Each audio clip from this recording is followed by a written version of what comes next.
podcast, a podcast designed to fill your passenger seat with chat about classic cars, all recorded from my 1968 Morris Minor Peggy.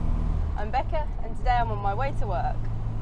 But today I'm going to be talking about an adventure we had on the weekend up to Derby, and some of the trials and tribulations I guess we had in actually having Peggy happy to go that distance.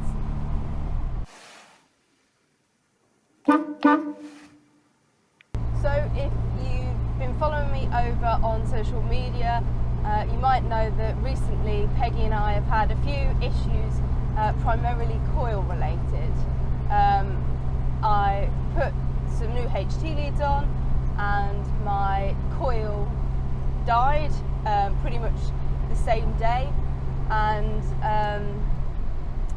then I ordered a new coil, but whilst I was waiting for a new coil, I borrowed a coil off Lewis because he's quite local. That blew up almost immediately, but it was a very old and temperamental coil. It was just kind of one that he had lying around. And then my dad lent me a coil off of one of his imps. That kind of worked, but you could tell that she wasn't running the best that she could on it, but it saved us a couple of times, because when the new coil arrived, it only lasted a week or so before there was issues again, and she'd blown through that coil as well. So in the end, and this last coil had blown up Wednesday of last week, so I'd put actually the Hillman imp coil back on it, and then ordered one of the resin coils that you can get now, some new HT leads and some new spark plugs, and those were all fitted on Saturday morning once they'd arrived.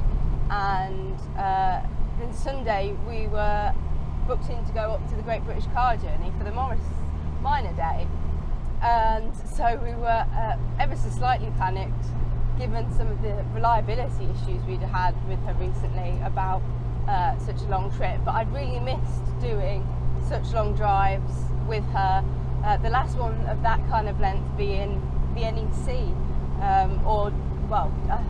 I guess the trip up to Dudley for the Morris Minor Owners Club AGM was a trip like that, but the NEC, that sort of thing, it had been kind of a while since I'd had a good long run in her, and even longer since both me and Jamie had a big long run in her off somewhere. And so I was really looking forward to it, but a little bit nervous because it's about a 2.5-hour drive for us, and I was just hoping for the best. I'd actually, for the first time in my 3 years of ownership, actually invested in a proper tool bag for the back. I'd got tools in the back, but it wasn't necessarily a tool bag, and it wasn't all the pieces that my dad expected you to really have in the back of your car if you're driving one of these cars. So I invested in one of those because of everything that's been going on, which really goes to show kind of how Peggy's been running lately. And a spare one of these resin coils as well, and also some spare spark plugs, just kind of keeping as many options open as possible in the back there. And we set off at about 7:30 on Sunday morning, just to give us enough time to kind of poodle up there. If there was any issues, then we had time to kind of pull over and get those done, but still be there for when it all kind of started at 10 o'clock.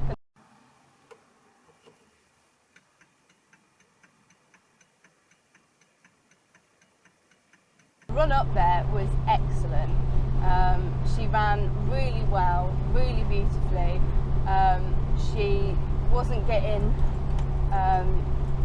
nearly as warm as we thought she might, because when one of the bad coils had been on, she got quite warm, but we had none of those issues anymore, and it was a really pleasant drive up there, to be honest. Jamie and I had a nice time, and it's always gorgeous to drive in and around Derbyshire, And what was really interesting for me is that we had done a lot of those roads last year with the Singer Owners Club on their national weekend, and for some of it Jamie had been driving Peggy, for some of it I'd been driving Peggy, and this was before her rebuild that she had end of last year on the engine. And it was really nice that some of the hills that I'd noticed her struggling with last year, she took a lot better this year. So that was a really nice comparison for me, because I could remember how she tried with them last year, and how she got on this year was much better. We were also, it was quite an interesting drive in the fact that Jamie was having to kind of do secretary duties, because I was receiving some messages from some of the young members who were on their way and things, and in particular Izzy, who was bringing up Miranda, the charity car for the Morris Minor Owners Club this year, she was bringing it up from Cheltenham, so it was about a 3-hour drive, and there'd been some issues with getting it started, which were all resolved thankfully, but yes, so Jamie was having to be secretary whilst we travelled up, but it was a lovely drive, and it was so nice to have a good drive with her after kind of some troubles more recently, really starting to kind of restore my faith in her.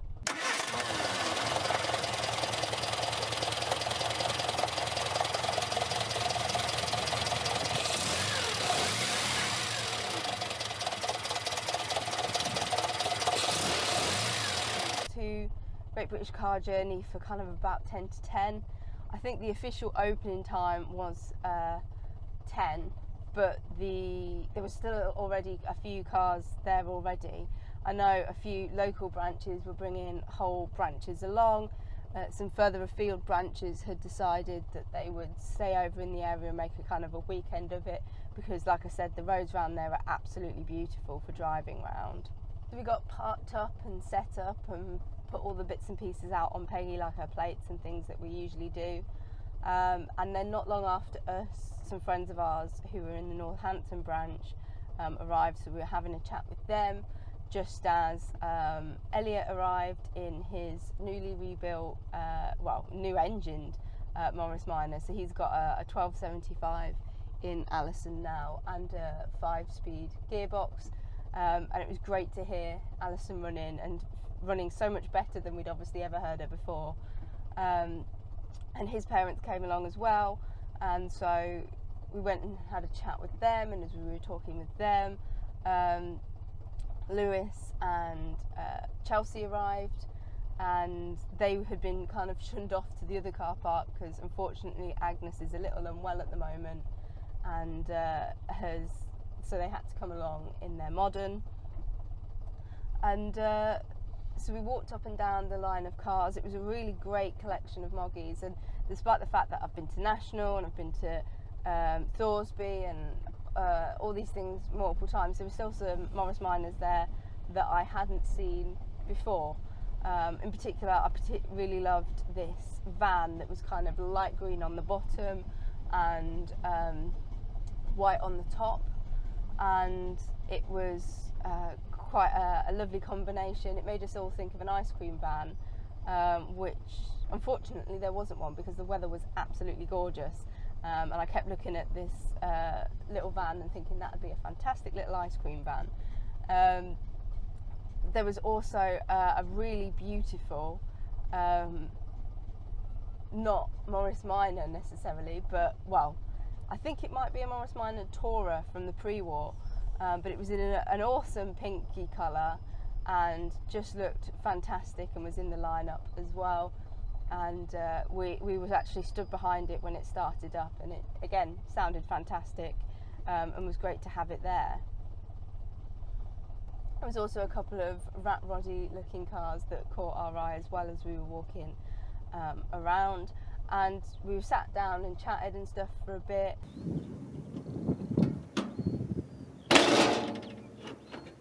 We had what Great British Car Journey calls a park and peak ticket. So you can buy a regular ticket for their museum for £10 a person, and it is a fantastic museum that we were really fortunate to obviously do last year with the Singer Owners Club. And you get a headset and you walk around and you get to have some really good information, as well as all of the information that's kind of written by the cars as you're walking around.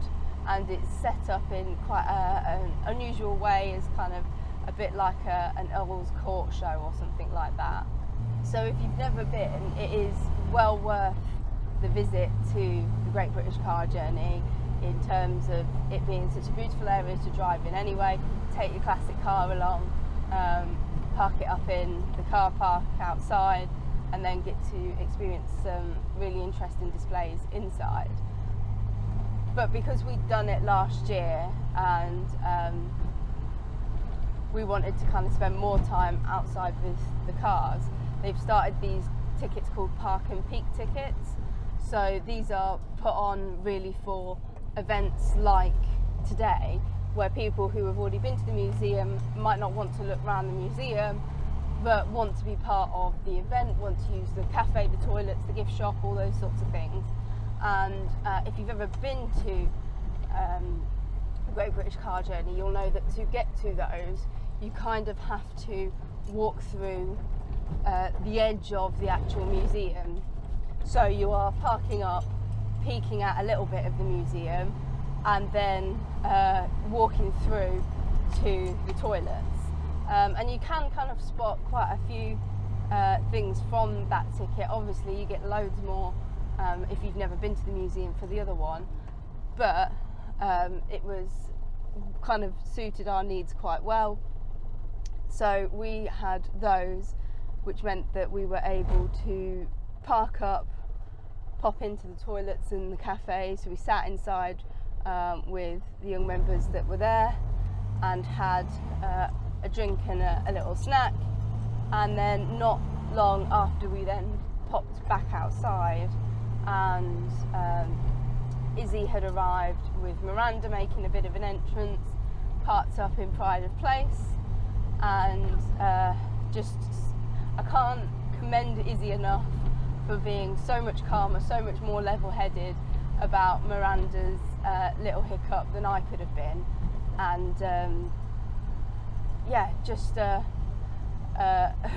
absolute stellar work from her.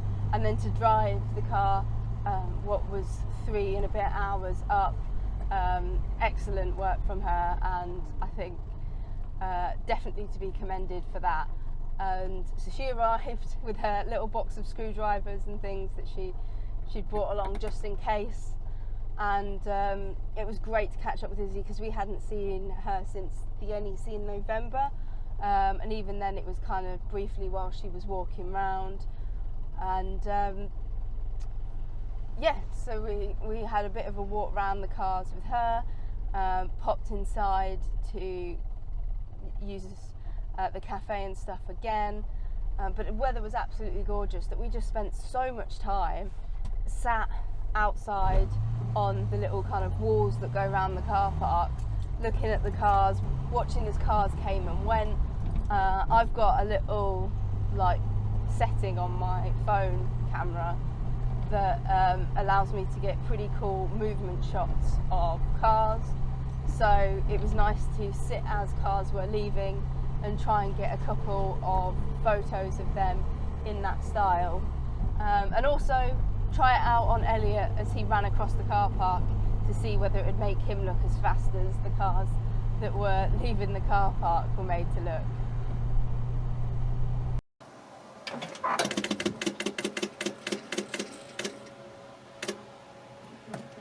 But it was just a gorgeous day and such wonderful company, so it was nice to just sit out in the sun, chat and talk. And there was a lovely Chevy Bel Air that turned up, and we all enjoyed looking around, and I suspect there was more photos taken of that than most of the Morris Miners that were there, but it was great to see.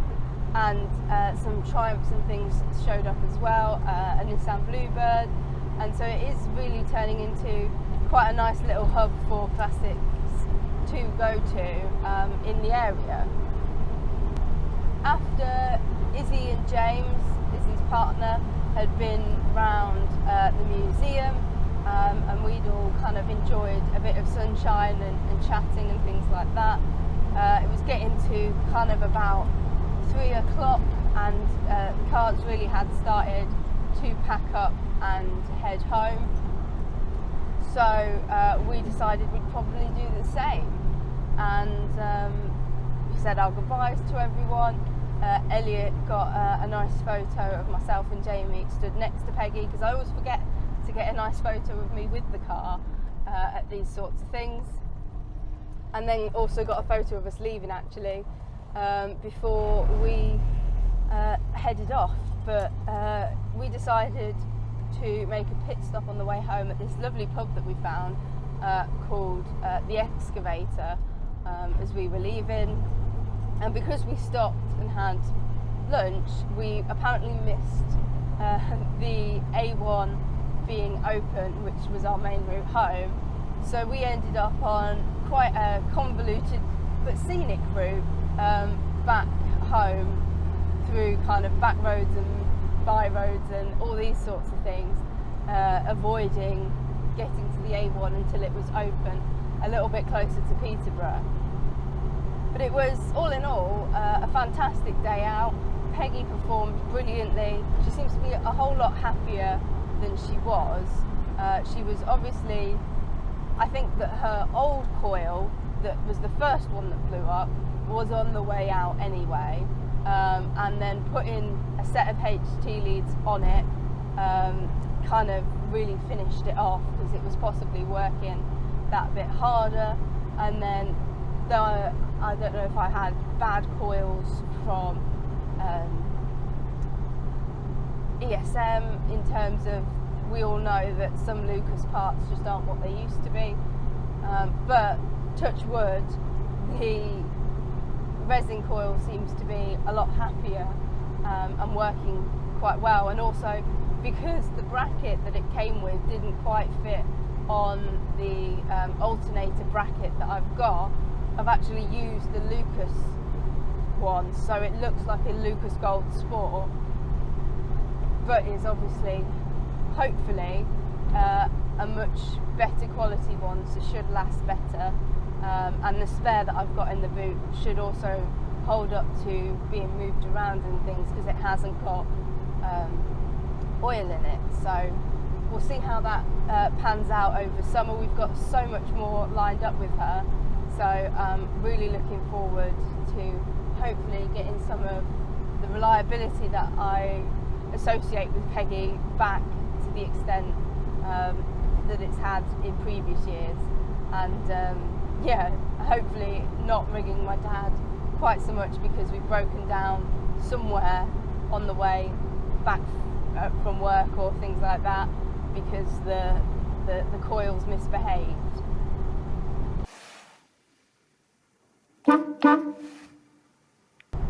I'd like to say, if I got to speak to you at Great British Car Journey, I know a few people came and said hello.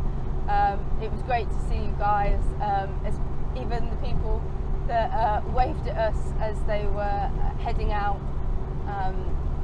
It was great to catch up with some people, meet some internet people in real life, and that's one of the great things I love about the summer season, is catching up with people that you haven't necessarily seen for a couple of months, but are great friends because of cars. And we're all so lucky to be part of such a wonderful scene where you can meet some brilliant people who likely turn into lifelong friends. So that's kind of my wrap up of the Great British Car Journey Morris Minor Day. They have loads of other theme days coming up, and also some fleet theme days. I really recommend heading over to Great British Car Journey if you haven't already. If you go back on the channel, you should be able to find it mentioned in the Singer National Weekend video that I did last summer when we were up that way. And perhaps tie it in with one of these events that they are putting on, because it's great to have more of these sorts of places welcoming clubs and putting on their own events as well. But that's it for today's podcast. I hope you enjoyed hearing about our little adventure and also all of my coil troubles. But in the meantime, drive safely and happy motoring.